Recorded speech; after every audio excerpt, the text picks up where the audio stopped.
Welcome to my masterclass.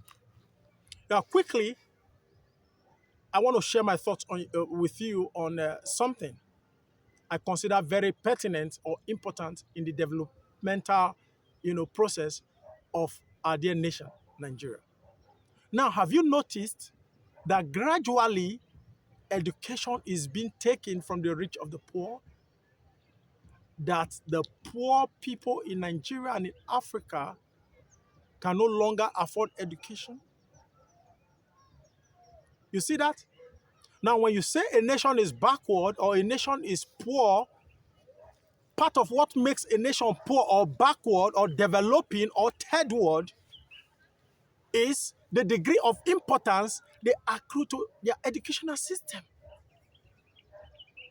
It is so pathetic what is happening today in Nigeria. Now look at, you can hardly even differentiate between state and federal universities today in Nigeria. Back in the days, you see parents talking about sending their children to federal universities. Why? Because they feel federal universities are cheaper when it comes to, tuition and other expenditures. But today, the ballgame has changed. Both the federal and state universities are competing, in terms of a throat-cutting, tuition. This tuition is getting out of hand. Now, let's look at this critically. How are universities funded in Nigeria? The principal funding or primary funding system is through the taxpayers' fund, which is allocation that comes through the budgetary process. Yes, our universities are not self-sustaining. They are not independent.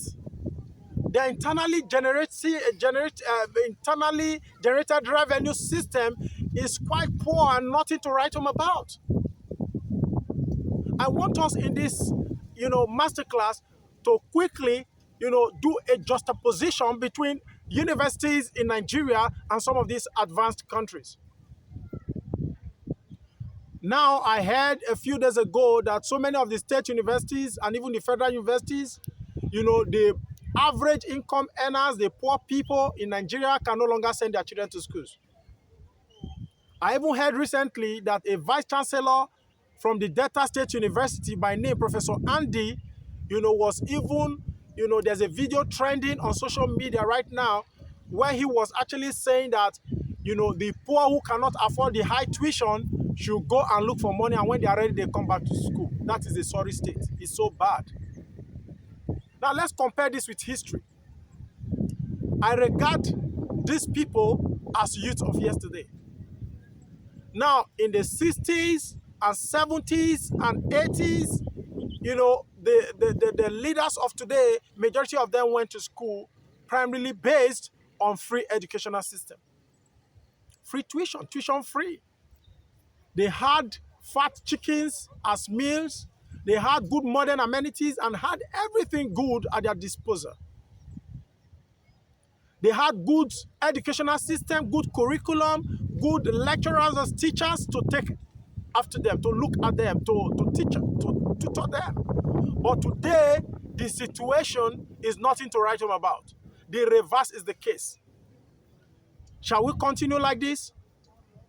Germany as a country has about 400 public universities. But it will shock you to note that of these 400 universities, 400 universities, that whether you are a German or a foreigner, you don't need to pay school fees. It's tuition free entirely. Now, if you go to the United States of America, they have about 6,000 universities, over 6,000 universities. Now, these universities are funded partly by government, but they have a robust source of internally generated revenue that is keeping them afloat. Go to so many countries in Europe, in Asia, and all that. Universities are the richest. They are very rich. They have so much and excess funding. They have a lot of scholarship programs for students. But if you come to Africa here, we have a lot of professors who sit in their offices doing nothing. You have professors in engineering, professors in medicine. The research system is almost zero, it's poor. They don't generate revenue. Even the researches being carried out by government in Africa and in Nigeria, they prefer to contract foreigners to do these researches for them. When they have universities that can easily make these monies for themselves, and conduct these researches. Now, the system in our universities is just to wait for allocation to come from federal government.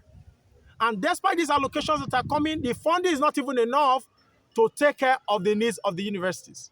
Now, what do? They resort to a throat-cutting tuition fee, and the poor people, poor Nigerians, are not the ones suffering by way of exorbitant tuition fee. This is quite sad and pathetic. Should we continue like this? Should we continue like this? It is so pathetic. Until our universities in Africa and in Nigeria begin to think independently, begin to think of how they can generate or convert their situations and circumstances into solutions, develop solutions for problems that are prevalent in Africa, and transform these solutions into money-making ventures, then the lamentation will continue. And as it's going, it's so pathetic, because a time is going to come that university education will no longer be fanciful by so many persons, and the people are going to revolt. So our university operators, the government has to think twice. The government has to increase its percentage, in the educational percentage in the budgetary process, in the budget of the country. Then our universities must begin to look inward and think of what they can do to generate revenues for themselves, not these throat-cutting tuition fees that they are charging.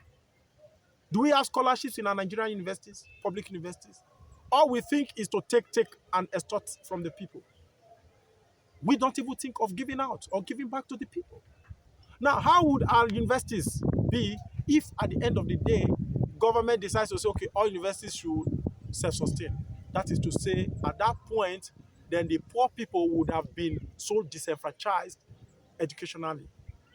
And, the story will be so bad to tell.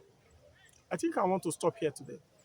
But what is happening to Nigeria today, or in Nigeria today in the educational system, if we continue like this, you will find out that a time is going to come that the story that will be told about Nigeria and Africa, will be a story that will not be palatable or good for the ears. Thank you so much for staying tuned to me. Remain blessed and keep flying. Still your friend, Marcus Ikure. Bye for now.